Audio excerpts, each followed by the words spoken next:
Good evening and welcome to Plain Talk. Thank you very much for joining us this evening as we move towards the end of 2022 and on to 2023. On the program this evening, we'd like to do some reflections on 2022, and for that purpose and from that perspective, I've invited Mr.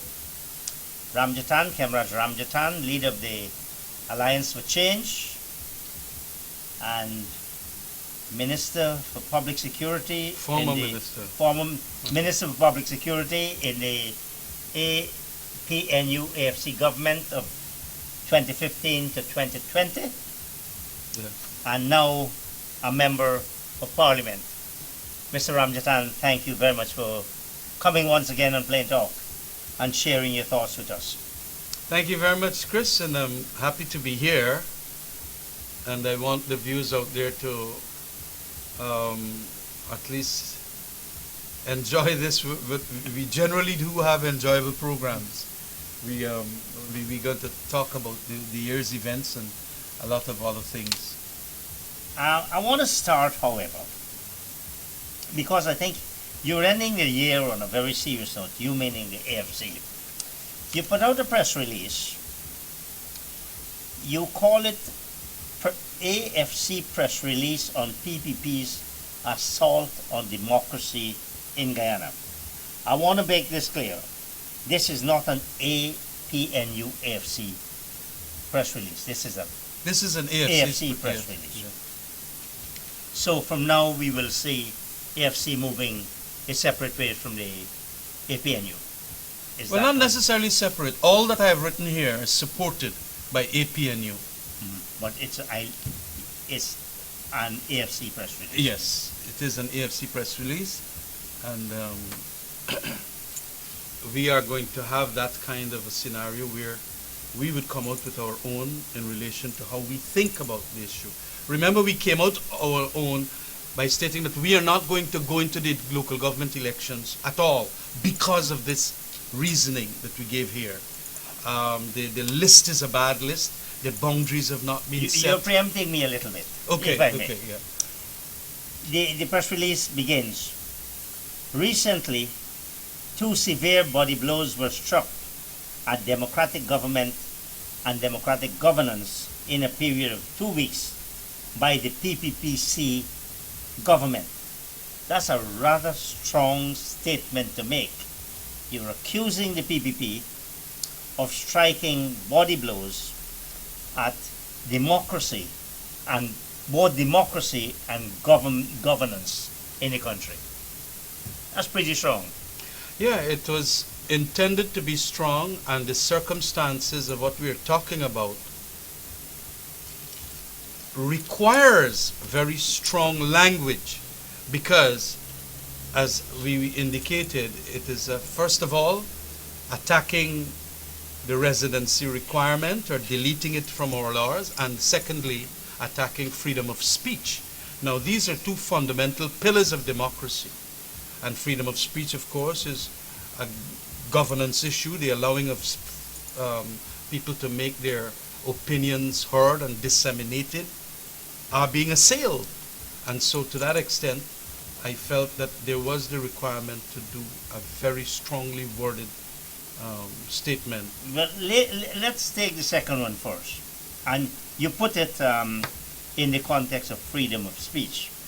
Now, of course, we all accept that freedom of speech is enshrined in the Constitution of Guyana, but it is not an absolute right. That's correct. You can't just say whatever you wish. You know, the usual, the most popular thing, you can't shout fire in a crowded cinema. That's correct.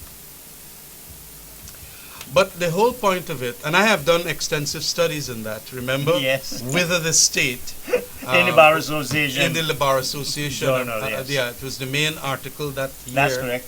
I think it was 1992. I had done that as a thesis in the London University sojourn that I had gone there for.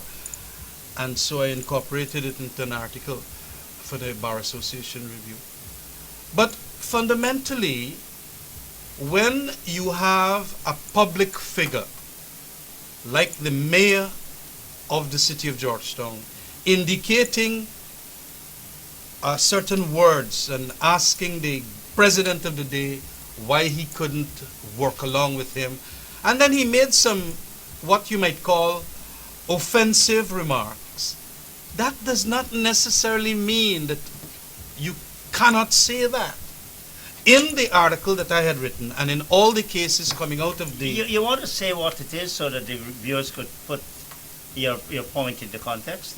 This is where the mayor said that Irfan Ali, the president, probably does not want to meet with him. Precisely. Because he is a Hindu Pandit. Right. And the president is a Muslim. Now, does that statement have the potential to generate difference and possibly hatred? I do not feel so, and that is part of the kind of language that could be used by public figures in attacking somebody, the president in this case, who seem not to want to talk to him at all. And the city, we know, is being short of funds that at least certain government ministries ought to be paying, and he's begging, literally. So if he does make a statement like that, indeed he apologized for the statement, but why and then... he apologized within 24 hours. And he apologized within 24 hours. That's correct. Yeah, so he mitigated whatever was the thing that the president might felt was impacting him.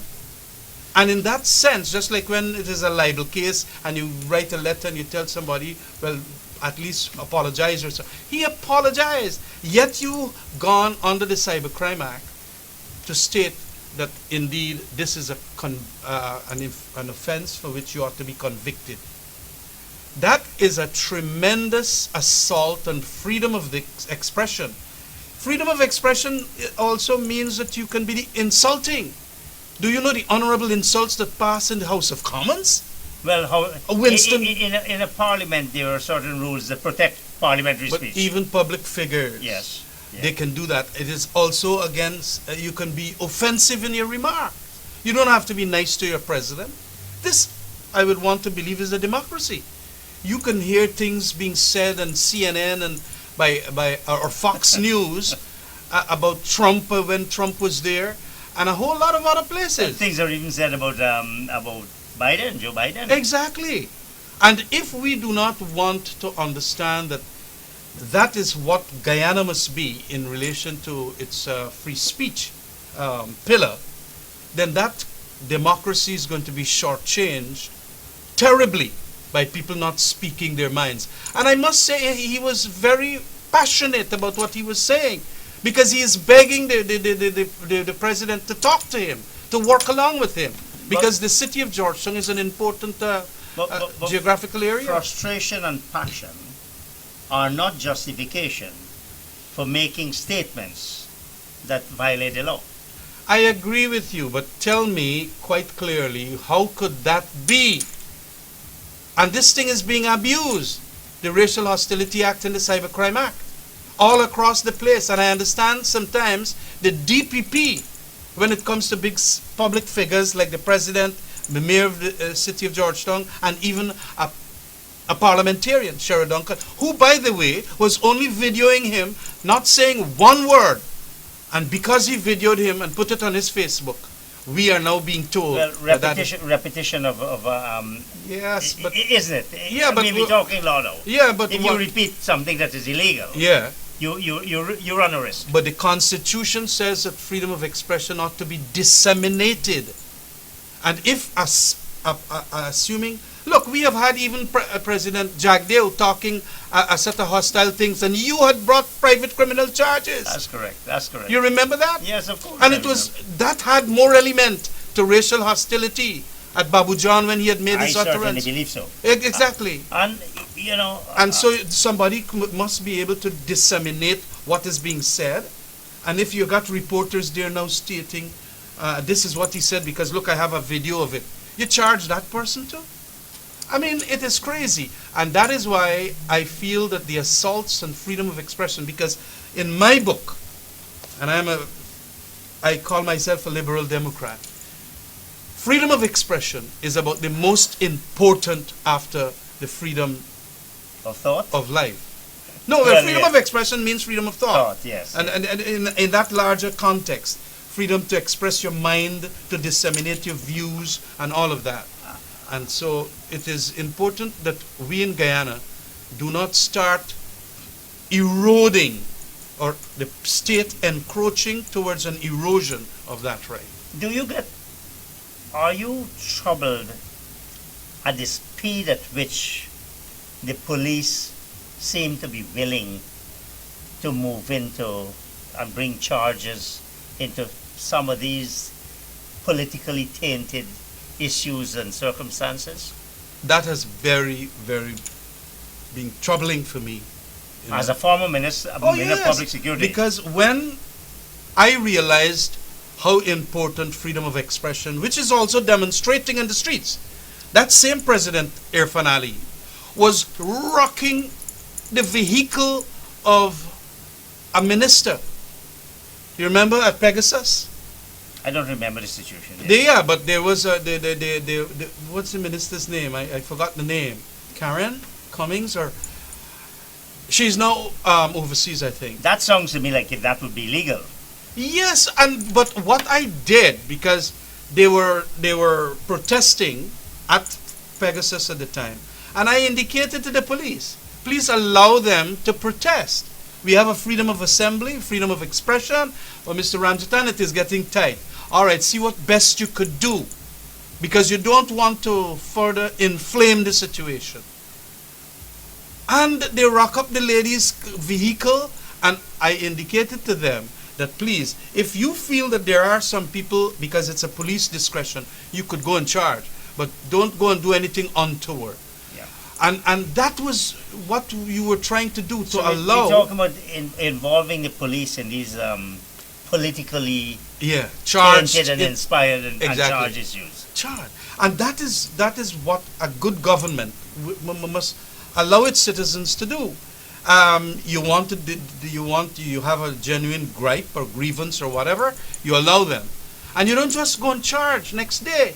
What I see here in this country now, since they've gotten into government, is almost everything. They want to drive fear. They want to intimidate. And that is my problem here. Because, and it is happening all across the place. The police gone now. After 2016, Carol Joseph, I think she was the chairperson of MARDS. She now filed the action against the on behalf of the constitutional matter that we have in the local government case that Roysdale Fort Senior Council has brought to say that this list is wrong against GCOM, right? Mm-hmm. And now after 5 years, 6 years, 2016 an incident happened. They gone and charged the lady 14 charges. What is going on in this country? They want to stifle her. They want to intimidate her. But look, the thing is not going to bring any intimidation. It is going to make a lot more resentment, a lot more disaffection, and the people are going to go against the state. Some years ago, I also wrote a major article for Starbuck News in relation against the state. What you do when you do these things is that you make people get more vexed with you. And especially when it is a matter that long, and then they get the suku now. I think that was investigated. It was reported since 2016 and under my administration, and the police went and get advice and all of that. Now they bring the matter in 6 years after. Notice how untimely or timely it is. Coincidental. Coincidental. She bring the action as plaintiff in the matter of the constitutional motion, and now she's being charged 14 times, 14 counts. That is dangerous for this country. And I know Jack Dale, that's their method. As I said in this press conference, they have been schooled in authoritarian regimes, and they know that this is how you do it. And so to that extent, I want to believe that they should not instruct the police. This police, I understand too, in that matter, and this matter with the mayor and sheriff, I don't think they went and get the DPP's advice in the matter. They tell them today we're going to lock you up, and then they went the next day and they charge. And they were unprepared, obviously, because when we went to court, they did not know what was the basis of the charge. The poor prosecutor lady, she did not. And so when they went and find the file didn't have any DPP's advice. And here it is, a mayor of your country and a parliamentarian being charged under Racial Hostility Act for doing that which we parliamentarians and political figures must do: come to the rescue of ordinary poor people on the streets. I want to get back to this statement by the mayor. And under the law, a person is allowed to make even stupid statements. Absolutely. Stupid, offensive, insulting. So it does seem to defy some logic. And it probably is an abuse of process. It is. It is more than abuse of process. Abuse of power. It's an abuse of power. And that is why I ended the statement by stating that these things must not go unnoticed. There's a degrading of democracy, a dismantling of governing arrangements, and freedom of expression must never, ever. And you know who fought big time for freedom of expression? The same PPP. Jagans carried them for case with the Hope case, was it? Against Hope. Yes. Mirror newspaper case and all of that. Right. Mirror newspapers, yes. And we had some fantastic And that was decisions. the newsprint case. The newsprint case. And it is important, the jurisprudence of that case also indicate that you have to allow people to have a say. Look, what makes the democracies better than the authoritarian governments that you have in other countries and so on is the dignity of the person. And when you now feel that, you know, and this is how I'd like to describe the Barajak Deus and the Irfan Alis in relation to this matter. They feel that once you feed, it's a classic joke about Eastern Europe at the time of Soviet Union. A dog must not only get its bone, it must be allowed to bark. And they seem not to want to allow the people to bark. They're doing well. We are sending cash transfers to everybody. Why you gotta go and say that the president is a Muslim and I am a Hindu? Oh, you mustn't say that.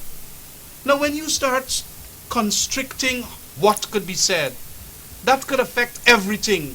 People now might not want to write in the columns and all of that. But your statement, with which I have some problem, the PPP government has abused and misused its executive in instructing the police. Where's your evidence? Where is AFC's evidence that the instructions to charge Mr. Obraj Narain in his personal capacity, not as mayor of Georgetown, and Sheriff Duncan, came from the PPP government? Where's the evidence? Well, look, the PPP was condemning the mayor all the time for not doing a good job. The mayor is now seen on the road trying to help a poor black person who was there for years. And it was the state apparatus engaged in illegal activity. Well, you can call. Look, in breach of the bylaws of the city. Well, it is not. But they are in charge of the city. The city bylaw is in. He's the chief enforcer, mayor of the city, and he says that I have not been consulted. How could you? The person that is wrong here is the Ministry of Public Infrastructure. One Edgel and them are the wronged ones. Doing the wrong. This fellow went to say, well, who will leave these people? We will consult and we're going to deal with them. Here, look, we in this country got a whole set of rich people gone almost from the parapet of this country, this city here. And outside the city. And outside of the city. And this government don't do them nothing. This government sees a couple black people there selling, making a livelihood, Christmas time, and now they gone for broke them down, dismantle and to bulldoze them. What are you? If we as politicians can't go to the assistance of those people, I remember when they were trying to do that fella, the Rahman fella selling fruits. I had to go and write some letters to Hamilton Green and all them, and to tell them that they can't do that. And I can remember also bringing an injunction against the government of the day for breaking down somebody's stall up in Sue's Dyke. You know, the people gave him permission, and he wanted to go and break it down. That's why Ben was doing it. So it is not as if he was wrong. He is the chief enforcer, and he said, well, these people are there by our permission. If you feel now that it is a drag on the traffic congestion or around the hospital, well, fine, let's talk about it. But you just now said, you identified the race or the ethnicity Yeah. of the persons. Is that the relevant issue, or is it that there is a violation of the bylaws? It is writ large on the occasion, because they got plenty other stalls around the place. When stalls were broken at the where they was broken at Better Hope, is it? Or wheresoever, they went and they built back the stalls. They were far more appeasing and placatory, the government of the day. They didn't ask the NDC for anything. They went and they appeased them and placated and whatever. And we could understand that, because it's poor people you're helping. But there was one kind of poor people. Look, I don't like this thing about trying to get racial or racialize the politics more than it should be. Well, you did mention the Yes. ethnicity of the people just now. Yes, but that is what is writ large there. But Kamraj, again, this is the public hospital there. Ambulances in and out. Mhm. Is it not dangerous, a risk to health and life, to impede traffic? I agree with you there. The trouble is that there must be a better method of solving these problems in the city. You don't do a bulldozing of those people. And that is what the mayor was saying. Come walk with me now. Please, we want to work with you, Mr. President. Like, you don't want to work with me because me a Hindu and you a Muslim.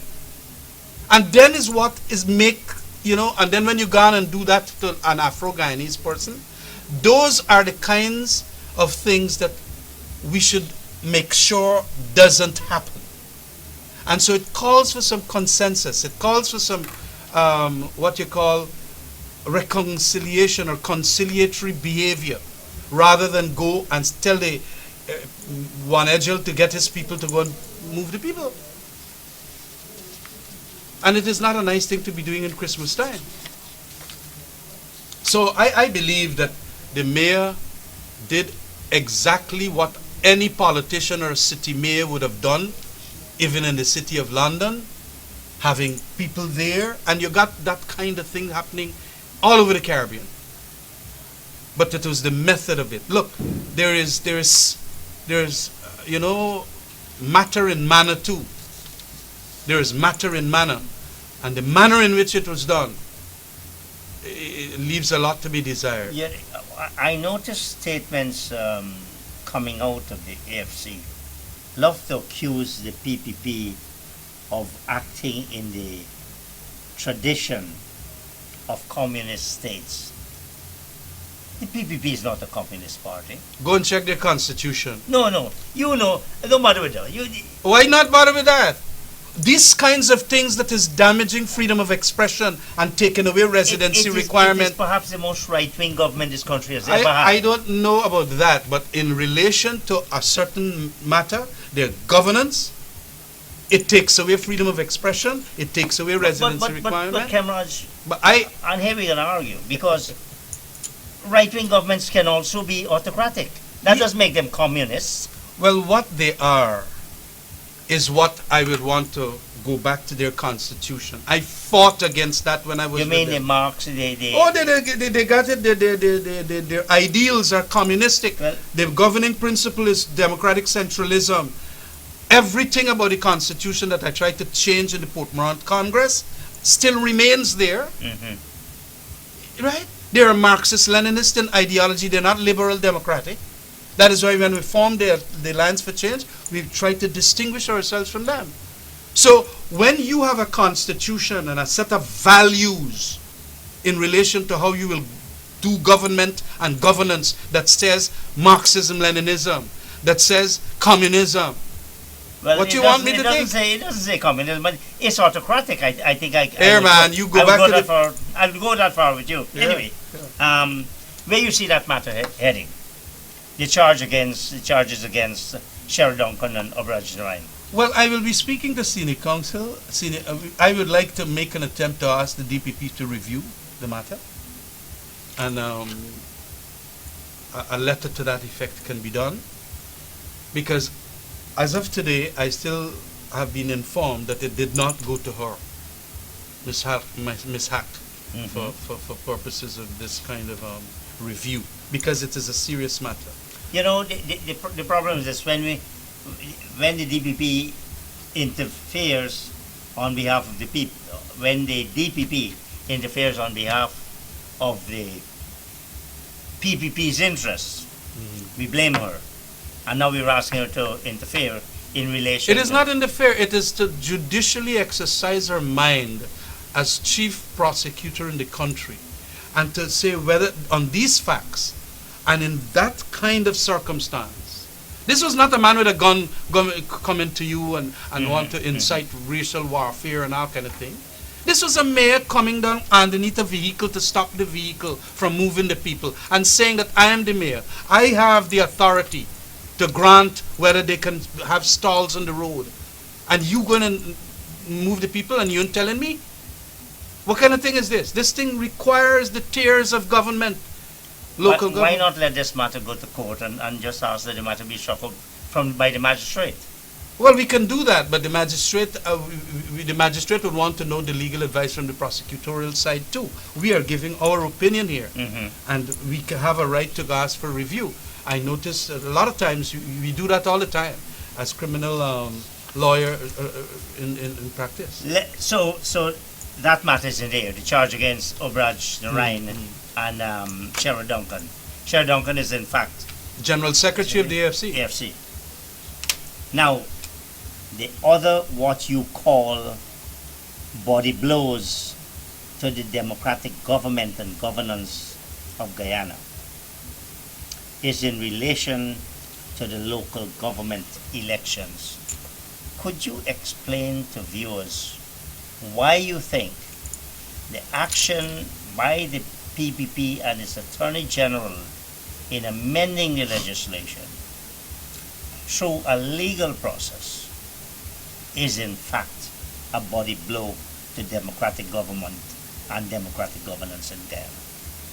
Well, it has a history about it, and indeed you can utilize the democratic process. You have a majority in Parliament to delete certain things in our laws. You can add on, you can substitute and do whatever you want. But when it comes to free and fair elections in Guyana, having a voters list that is legitimate and having a voters list in which you're not going to impersonate voters, or you're not going to bloat it to the extent that have a potential for that kind of impersonation. When you are not adhering to the existing law, I have a big problem with that, and that is an assault. In our laws as they stand, there was, prior to the amendment, a residency requirement for a person to be a registered voter in Guyana. It was as clear as daylight. All across the People's Representation of the People Act and also the National Registration Act. But those are not, those laws must be consistent with the Constitution. That's correct. And if they are not, they have to be struck down. And what the government is saying, that's all we've done. No, well, the government that is the sleight of hand being used. Look, when we, and again I go back to the history. This was a history where the Jagans and the PPP and Ramjatan, who was in the PPP then, fought for this thing.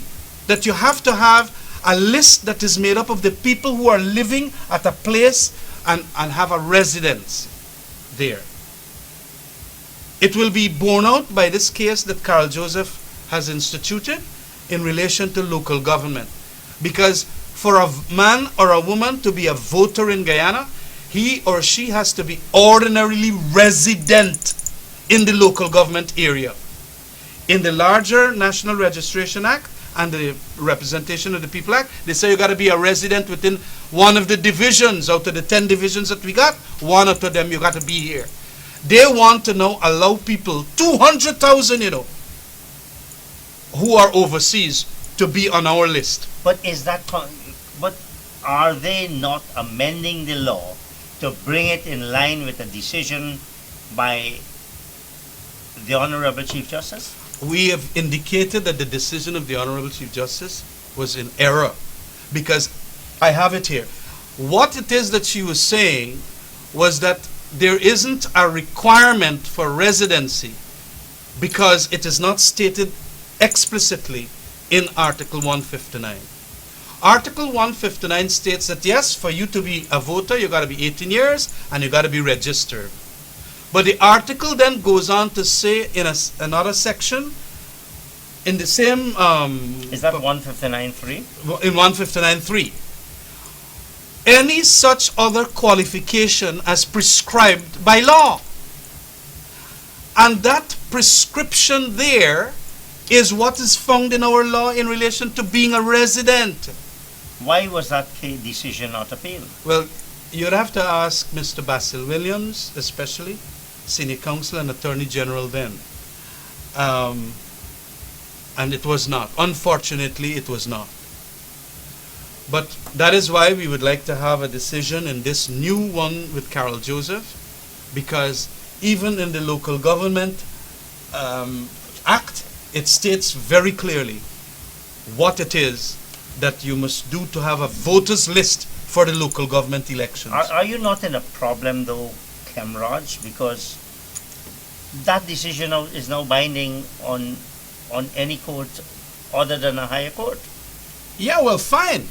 If the Chief Justice will so rule in identical terms with what she did in the Christopher Rams case, well, we're going to carry it to the Court of Appeal and to the CCJ and try to utilize this opportunity so as not to miss. Exactly.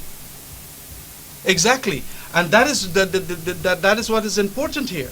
Because unfortunately, again, and this is in inverted commas now, this Local Government Elections Act was not amended in that amendment that was done by the Attorney General. Probably they didn't see it through or whatever. But I am saying, and I just want to... So he's removing the requirement for residence? Yeah, that was not done specifically for the Local Government Elections Law. Common sense would seem to dictate that if it's local government and if it's elections of a particular area, you have to be living in that area. Absolutely, man. Absolutely. And that is what we fought for in 1990 to 92. Look here. I got this article from Odin Ishmael, Dr. Odin Ishmael from Guyana Journal. Okay? And he's not known to be anti-PPP. He is not known to be anti-PPP. As a matter of fact, I think he's a patriot and a very close friend of mine, and remains so. The intensified struggle for electoral reforms in Guyana, 1990 to 92. And in this... That document is available. This document is available, and you just put in Dr. Odin Ishmael, the intensified struggle for electoral in Google, it comes up. Because I was there in 1990 as a PPP member, and PYO chairman, I think I was then at that point in time. And we had to fight all over the place for a brand new registration. When the 1990 elections came around, the list was riddled with inaccuracies. For the time for 1990 elections. For the time for 1990. Because there were no 1990 elections. Right. Sorry, that you put it very accurately. And the then government of the day was trying to avoid a proper, clean list It was riddled with inaccuracies. And then, of course, pressures came, of course, from Carter Center, from the American and British government, and we had to do a bill in Parliament in 28th of December 1990 to do a brand new registration exercise. This bill took a long time to come, and my notes here would say that the registration then started in February 1991. And when they came up with a list, this list still had huge problem. The PBP, including Gail Teixeira, Feroz Mohammed, that same commissioner now, Clement Rohi, and all of them, including myself, we fought tooth and nail to have a clean voters list, right? And then there were more problems with the list that occurred right up to the year 1991. And then this Carter Center sent 2 persons into Guyana to check on that list, because after the Electoral Assistance Bureau and all of them start criticizing even that, what Mr. Hoyt wanted to be regarded as a final list, we still found a lot of people who were non-resident in Guyana, who were dead people, names of dead people still in the list. And then they said that they are not going to come to observe the elections in Guyana if you do not go and rectify that list. And then the elections was postponed now from December 1991, having started in around April, May 1990, thinking you get a list in December 1991, until 1992, after Carter made all those statements. That's the dawn of the new era. Exactly, I would want to believe that. And of that's course, how the PBB framed it. Yeah. Those weren't my words. Yeah, it included, it was so padded, although a lot of work was done to it by Mr. Rudy Collins and his team. It was so padded with names of deceased and non-resident persons. What? No, residency is such a fundamental pillar of registration. You have to have a place where you're resident and so on.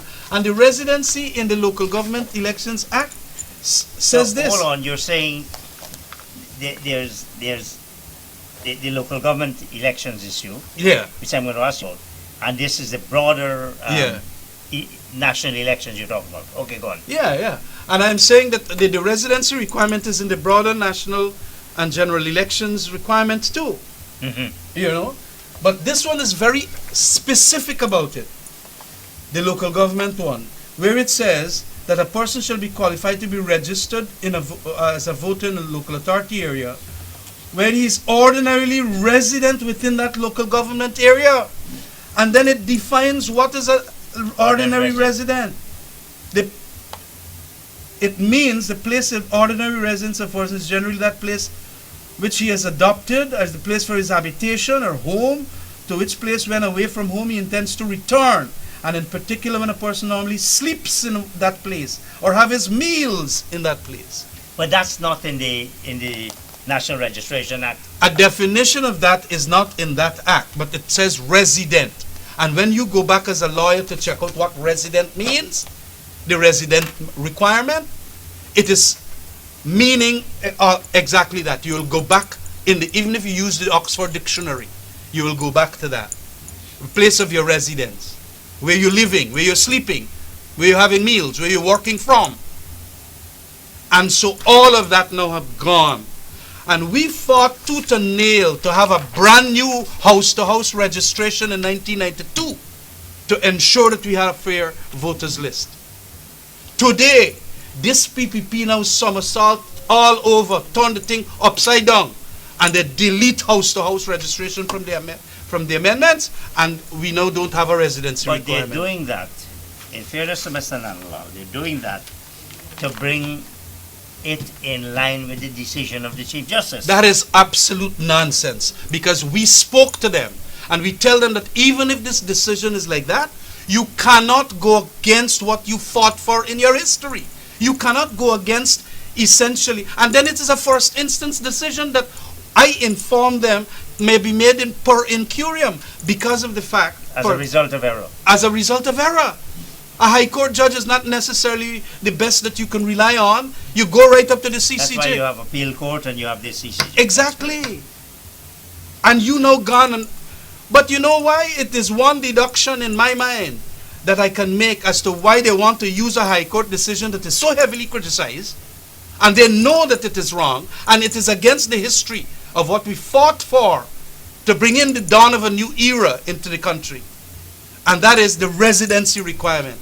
Because those days, when we had calculated, I was given the task at Freedom House to calculate how much people in that list that padded it up. It was about 89,000. Today it is that's in 1990-91. Yes. Today it is 200,000 names padded there. And because of our diaspora, people leaving the country, about 11, 12,000 or about 20,000 every year, their names can still be there. They are not living in Guyana anymore. They gone America, they gone Antigua, they gone wherever they gone. On the qualifying date, they are not in the Guyana. So the thing gonna rise from 200,000 names to 212, 214, 250,000 names. And because what they refer to as continuous registration, and by the way, I want to get to that just now, because they're misinterpreting what is continuous registration. When you now do this thing like what they plan to do, you are going to have 1 million people living in Guyana in the next couple of years. Or 1 million people eligible. Or 1 million people eligible to vote. But when we had agreed to continuous registration, we never agreed that the GCOM officials must not go down the street and find out who and who are living there. And if they're not living there, you got to remove their names. We had agreed to that. So although you might not have a house-to-house registration exercise, which they have deleted now, the continuous registration meant a permanent house-to-house going down from the various stations that they had. They don't want that now. They put in the law that the registrar must get from the resident or some people come in. So the thing is now voluntary. GCOM doesn't have a mandatory duty to go house to house and find out and remove names and so on. But Kemarj, I want to raise this question. You are trying to deprive citizens of Guyana of their right to vote in Guyana. Because the laws, apart from saying that they're a citizen, says on the qualifying date, they must be resident in Guyana before these amendments happen. And because of that case, this thing could bring very explosive situation into the country. You know. But I don't see why you think it's a body blow to democratic government. These people, they're living abroad. They're not coming to vote. Listen, what's the fear? Because the fear is impersonations. Remember the last recount? We found 4,229 names of people who voted, and when you ask the chief immigration officer, were they in the country or they ever came back? No, they never came back. And the recount has that. Is that in your election petition? That was a part of the elections petition. Have you been able to prove it to court? No, for a variety of reasons, right up to the CCJ, that was knocked off on other grounds. And so that could not have been meritoriously argued. And so we have a situation now, that which the PPP fought for, everybody fought for, even Hoyt wanted a clean voters list too, in this article by Odin Ishmael. There it is now. All of a sudden, all of that gone. So we are going to forever in Guyana from now on have a bloated list. And as I have said, the bloat in the list is to do impersonations now. It's not to disenfranchise. It's to do impersonations. Meaning what? Meaning that the people that are on the list that are overseas, you're going to do an ID card and print something and then use somebody in Guyana to go and vote for that person. But if that somebody in Guyana were to vote were to impersonate, then they can't vote for themselves. You know the ink that you put on when you vote. No, but they probably might not be eligible to vote, but they might be under 18 but they now take the name of a person that is overseas. That is exactly what we saw happen. They're under 18. Let's say somebody who's just 60 about years 18. old. Yeah. 60 years old. You got to get a 60-year-old 50, 60, 70-year-old person. Well, whatever it is, it could be neatly be cut out for that purpose. Why do you want a bloated list that is 200,000 names and you don't want the biometric equipment to go and press a finger and you will know that that is Kemraj Ramjatan? I understand that and I agree with you. But I'm concerned about your thought, your passion, that this whole idea is for this diabolical fear or likelihood of impersonation. That's my concern. Because that is the exact concern we had in 1990 to 92 when we wanted the list cleaned. Because we have had a history of elections in Guyana where 2-3 people vote 40, 50 times. And we must not allow that. A purer list. What about this indelible ink? Yeah, well, whatever it is, we have heard of scenarios of indelible ink and all of that coming out from your finger. We have heard of so many things. You know who wrote about it? Janet Jagan, Crooked as a Barbed Wire. You know that booklet she wrote? Yes. How they're erasing this fingernail and that kind of thing. And the ink was made with a substance that diluted it and so on. Why must we get back there and not allow the list that would be in Guyana for the Guyanese to vote, persons who on the qualifying date are here in Guyana? And this disenfranchisement argument is a hoax.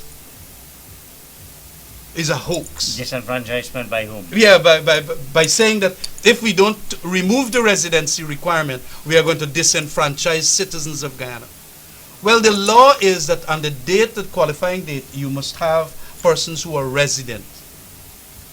And that Well, if you that want to law come, has we are been- not That law has been changed now. Well, yes, that is what is going to bring big problem in this country. When you say big problem, what you mean? I mean, People are going to feel that it is wrong. Just like how Jagan and all of us in 1990 felt it was wrong when the list was bloated. Okay? When the list was bloated there by 89,000, now it is 200 and something thousand. We went up the road. We went all over the place. Bringing people, international people asked for Carter Center to come and so on. Why are you doing that now here? Come on, but you know, there's a view that the AFC and the PNC, APNU, are putting these positions as smoke screens for their unwillingness to go to elections because they fear they're going to lose badly.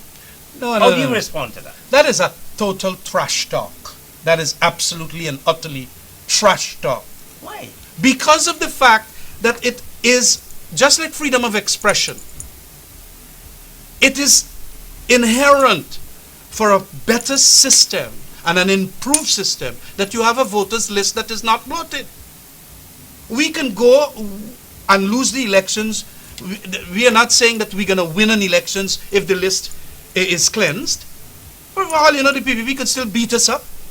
But if the PPP is so confident that it will beat us up, why doesn't it clean the list? By having the residency requirement. Because it's following the Chief Justice's ruling. No, well, it is not following the Chief Justice ruling. We know far clearer from the position, and just like in the local government elections thing now, we will know clearer that it is absolutely in error.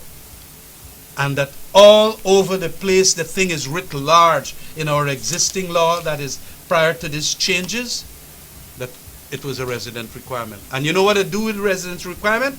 They take out the word resident and they put in with a registered address. With a registered address. You know how much registered address you can get now?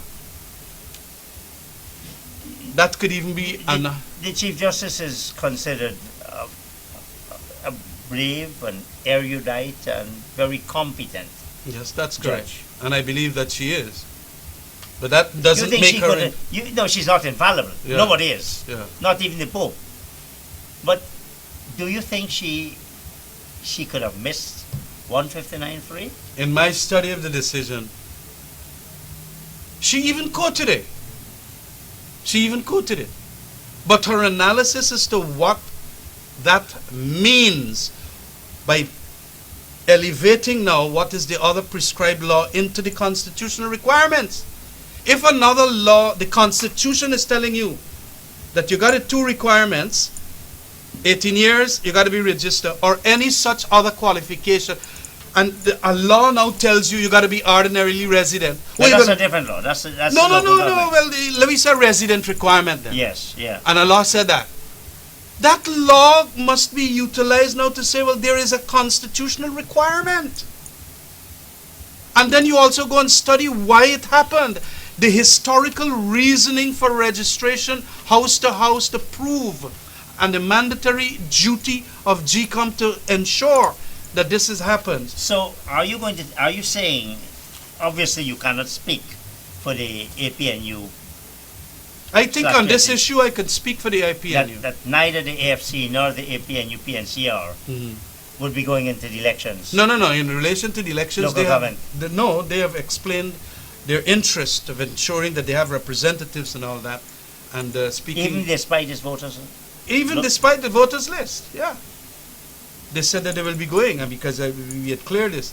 But I am hoping that GCOM too, because remember that GCOM in 1990, after Rudy Collins was there, he adjourned it until we get the right list.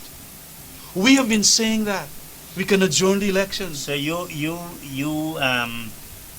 AFC will be taking a position that is different from the APNU and the PPP. Yeah, well, our position is that we are not going with that list unless you cure that list. If they don't cure the list and cleanse the list, we are not going. But the PNC would be prepared to go. It does appear from all that I have spoken to them, yes, they will be going. So where's this problem you see coming? Which problem? You said that if it's not addressed, there are going to be serious problems. No, well, I am saying that it will be serious problems because you're going to have voters who might very well feel that this is not a just or free and fair elections. Not because the PNC is going into it that necessarily feel that makes it free and fair. The PNC has made that quite clearly. And having spoken to the leader of the party in relation to this matter, he has made it quite clear. He would prefer to have the best system, which The is... leader of the party being Aubrey Norton. Yes, Mr. Norton. And also, I speak more with Mr. Attorney General, Shadow Minister Roger Ford. Roger Ford, and he has made it quite clear that they have certain interest to ensure that their strongholds are retained with certain representatives. But that does not mean that they are not going to make the call whenever the call is made, and that is why they're going to court. But this stronghold is represented. We need to distinguish between the regional elections that we do have when you have the presidential elections and the local government elections. Well, that is a distinction Is there a- without a difference, quite frankly. Because in all our laws, as I have mentioned, this one has it very explicit, the local government laws, but it is very explicit also, in my opinion, from a lawyer's reading of it, that resident is a requirement. No, I'm talking about the powers. The Regional Democratic Council Yes. is appointed, is elected. At the general elections. Elections. Yes. This is a kind of a subsidiary election. It's not. Well, it is not subsidiary, it's an important elections. Local government has always been an important thing for the APNU, AFC, and the AFC. We have been calling for it a long, long time. And as soon as we went into government in 2015, up to 2020, we did 2 local government elections. And we know that local democratic processes on the ground will only bear fruit if more and more local government elections and people come along with it. But if you have a structure where local government is really controlled by central government, you have a minister who appoints the regional executive officer who takes instructions. I mean, you talk about O'Brien Sarine. Yeah. He's shackled. That's correct. That's a totally different point. And But it's relevant, is it? No, it is relevant. And it is also buttressing our call that we made in the AFC, that sometimes you go into the elections and there is no difference that you can really make. because it is controlled by, they said, the local government minister to begin with, and then the local government commission. Hmm. You know? And the Regional Democratic Council. And yes. So it is, unless we allow, because local government, and when I did the history of it from England and all of that, it had its problems earlier. And the earlier we could get evolved out of understanding by the practical existence of local government around us, we are not going to move ahead. Well, And- give me in 2 minutes, because we've got to close. Give me in 2 minutes. Assuming we had go clean local government election, what happens to our governance? That we have to 2 then, minutes. yeah, we have to make another fight for governance now. And the PPP must understand that if you have 3 tiers of government, local government, regional government, and central government, that although they must work together, you must give them the space within which to operate. So the subventions must not be held back. Whenever there are major investments within that NDC or municipality, the government should come to their assistance, whether it is a stronghold of the opposition or a stronghold of the government. And there must be what is called more harmony and unity of purpose in relation to these separate bodies. But financing goes to the Regional Democratic Council rather than there's only a pittance that goes to the. That's correct. Change the laws. Expand on the financial space by giving them more monies. And allow them to utilize it in a financially fiscal. But this is one of your Achilles heel, because you didn't promote local government elections by good financing. We didn't have the money. That is why we had to sign up the oil agreement that you continuously say is a rotten deal. And when we get that money now in 2020, we lost the elections and the PPP is there. But it was all part and parcel, because the financing must come from a revenue stream that was large. Well, it's also the distribution. If you didn't get all, so what? If you didn't get all, You still had to Yes, it's a better question the of economy. allocation. No. It's a question of allocation. It is an allocation, and that is how we did very well with the local authorities. They never used to have elections, and when they had elections, the fiscal transfers we gave municipalities $200 million and whatever, not 100 million, but whatever it was. Yes. We increased it from 2 million to 15 It was million. a pittance. It was a pittance. Yeah. But yes, it was some more. And Well, we would wanted to also give the people an authority, and we were moving towards here of expanding their tax base, their rates and tax. all right. We have to end here, Kemaraj. Thanks very and, much. It's Christmas is this weekend, so Yeah. I want to wish you and the AFC and indeed viewers in this country Yeah, I myself too. Merry Christmas. Even if you're not a Christian, happy holidays and all the best for the new year. All the best, viewers. Have a enjoyable Christmas. I know it's pretty congested and rainy out there, but do as best as you can and celebrate the best way you can. And I don't think I'll see you for the New Year's too. Happy New Year's. So thank you, viewers, and good night. I'll see you next week. We will have a program. No, thanks.